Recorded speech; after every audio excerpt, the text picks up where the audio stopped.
All right, today we are going to look at how you can design and create your own African mask using Chrome Canvas. This is the free application that you can use for the Chrome applications. You can probably copy this from your chat, I would imagine, but if you have access to this document, you can just click right here on the link within the document, within the PowerPoint slide here, the Google Slides, and it will take you to Chrome Canvas, the application. Now, yours won't look like this because it'll save your information specifically to your Google login. And so this is what mine looks like because I do lots and lots and lots and lots of drawings using Chrome Canvas, hundreds and hundreds of drawings. So I want to show you how you can start by using one of these masks. Again, if you have access to one of these to the document itself, or you will probably have a link or ability to download one of these directly from your home page. You can simply right-click, save your image directly onto your Google Drive where you know you can then access it.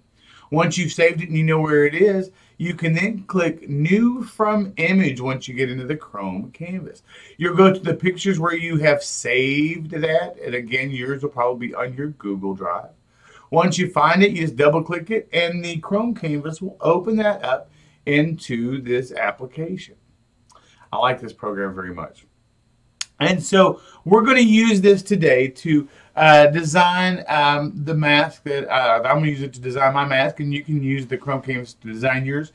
And if you will look here, we're going to take a look at a few specific things that African artists use to make their work relative and reflective of the African culture. And so some of those things are the use of color.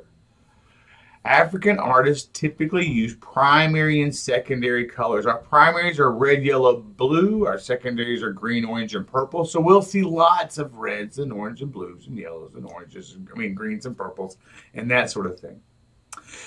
They also make good use of repetition, which helps create pattern. When we see the repetition of these dots and these yellow shapes as they are repeated, they begin to create pattern. Same can be said of the little rectangles here.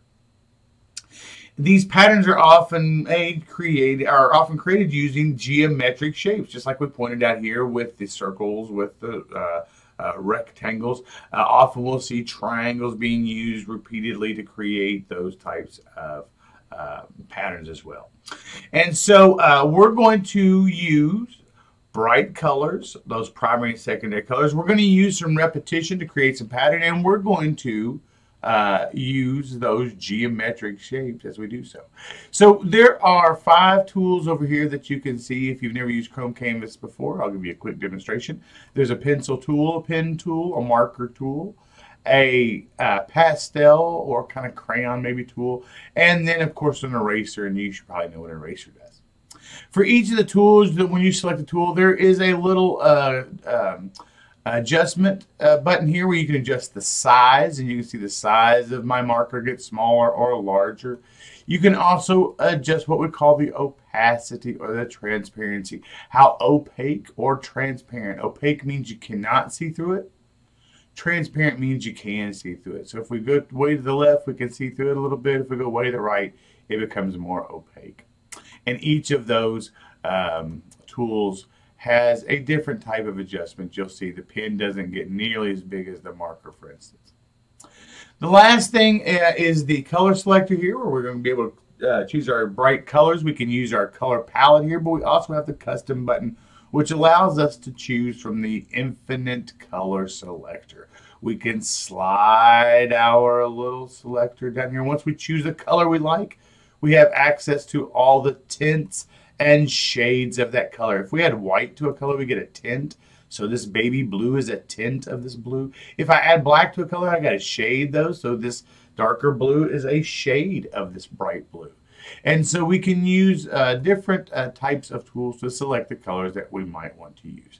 I'm going to go simply with my pen tool, and I'm going to start creating some of my pattern really quickly.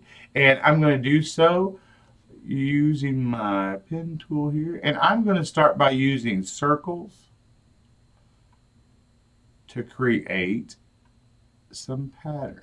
And I want to work symmetrically, which is another big vocabulary word. But symmetrically means we're going to have sort of the same thing going on both sides. So if I put a circle on one side, I'll put a circle on the other. And you can see how my circles are now beginning to create some pattern because I am repeating them. I'm using them over and over again.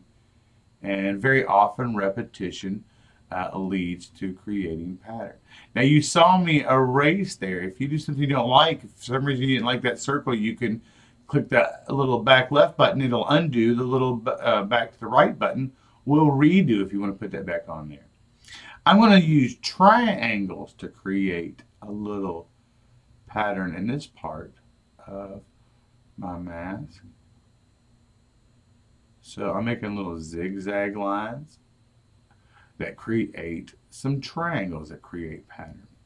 Now I'm going to start thinking about how I want to use color. And the nice thing about the Chrome canvas is using your touchpad you can zoom in on your design. I'm going to go over here and select my marker because I want my colors to be very bold. And I'm going to use repeated color. Oops, that's too big, so I'm going to use my color adjustment to turn that size down. I'm going to use repeated color also to create patterns. So the way I'm going to do that is I'm going to make this little section red, and then I'm going to skip a section. I'll make this section red, and then I'll skip another section, and I'll make this section red. Now, does your mask have to look like this? Absolutely not. Your design should look like your design. Your color choices should be yours. The mask you choose should be the one that you like best. The way you create pattern, whoops, I don't like the way I did that. I'm going to do the undo button. The way you create pattern, the way you use those shapes, those geometric shapes, is going to be up to you, and you're going to create an original design that reflects your understanding of what African masks should look like.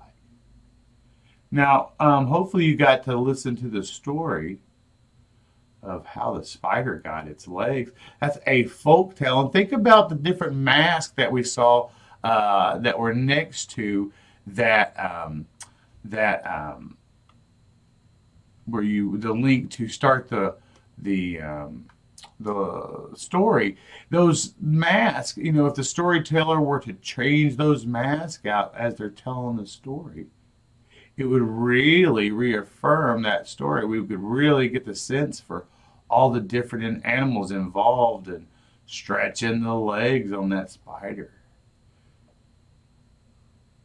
All right, so I am using purple and red.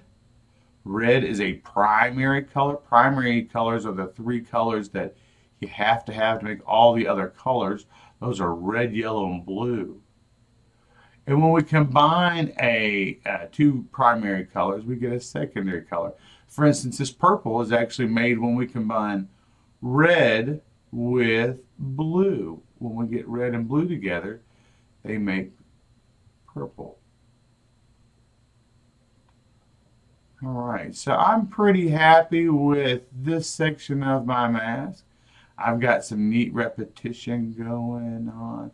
I've got some pattern developed. If I zoom out, you can see how that repeated color, the red, the red, the red, the red, the purple, purple, purple, purple, all creates that neat pattern. Repetition can lead to pattern. Oops, I got out of my lines there a little bit. All right, I'm going to add a little more color here very quickly.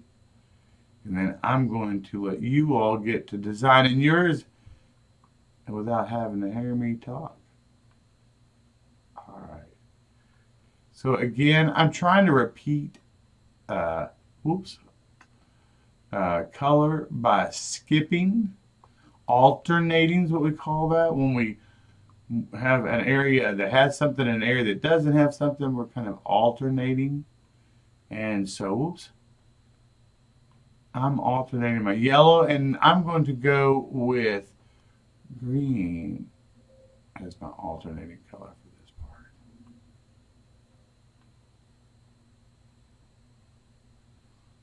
All right, and as you all are going to complete these, I know you're going to be turning them in. Your teacher's going to be excited to see these cool designs and show that you understand the purpose of these masks, these storytelling types of masks that teach us about these African folk tales and that sort of thing. But I would also like to see some of these you create. Always feel free. I'm going to include my email address at the end.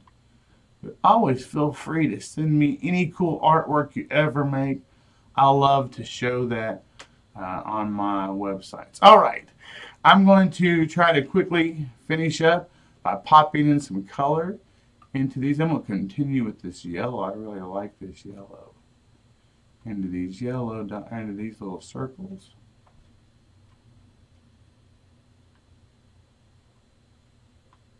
I'm also going to bring a little yellow down here into the eye area.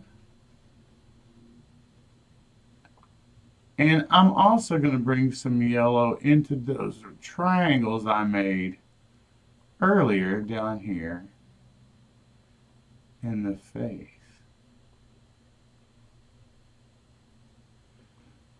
Now think about if you design your own mask, what story would you tell with your mask? Would you make a mask maybe that looks like your little brother and tell about the day that your little brother or your little sister was born?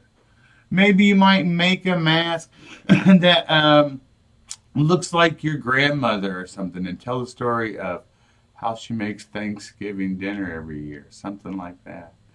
But think about how you could use those masks to help tell those stories just like they were used in the African tradition.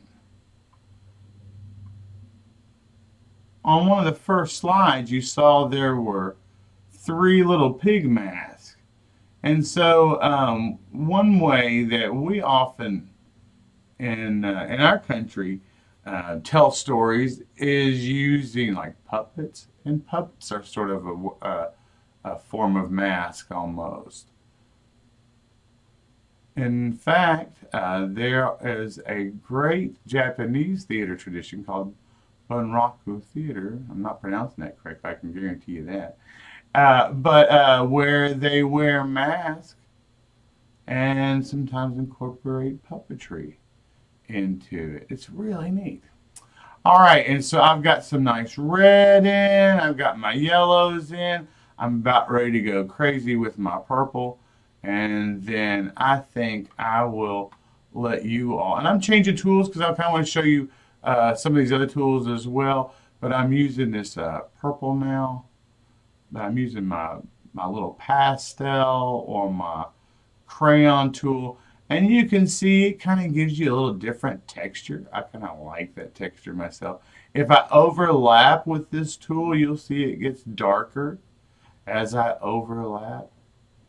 And I want to repeat that purple throughout my design. Oop, I kind of got into that little circle there. I'm going to pop a different color into these little circles so they create a little different repetition. All right, about got my purple in here. And I'm hoping you all are having fun creating some great masks, making some cool color, adding some great patterns, making some neat designs. I'm going to continue that purple around this part of the mask, around the eyes. All right, and again, if you'll notice, I'm using purple. That's that secondary color we get when we mix blue and yellow. But one I haven't really used much is orange, and orange is a secondary color. And orange is what we get when we mix yellow and red. If I mix yellow and red together, I get orange. And I'm going to just kind of put a little bit of orange on those little dots around the outside. Oops, I didn't quite finish up my red here with my...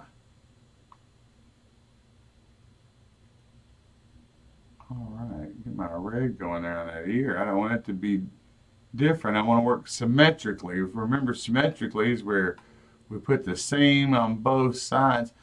One color I haven't really used at all, and that's one of my favorites to use, is this blue.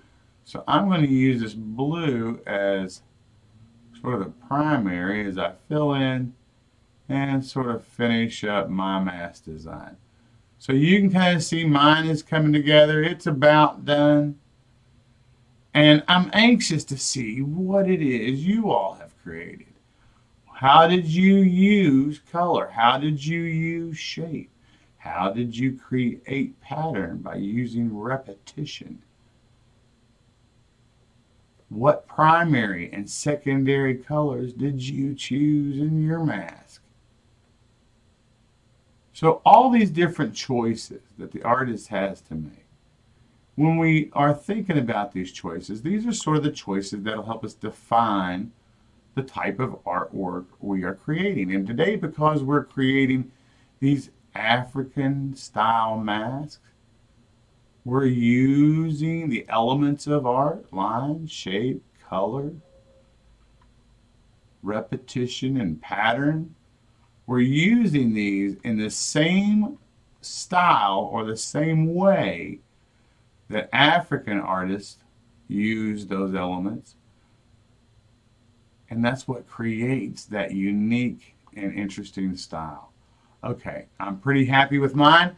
That's my African mask design. I hope you like it, and I hope even more that you like the one you created. Guys, enjoy the lesson.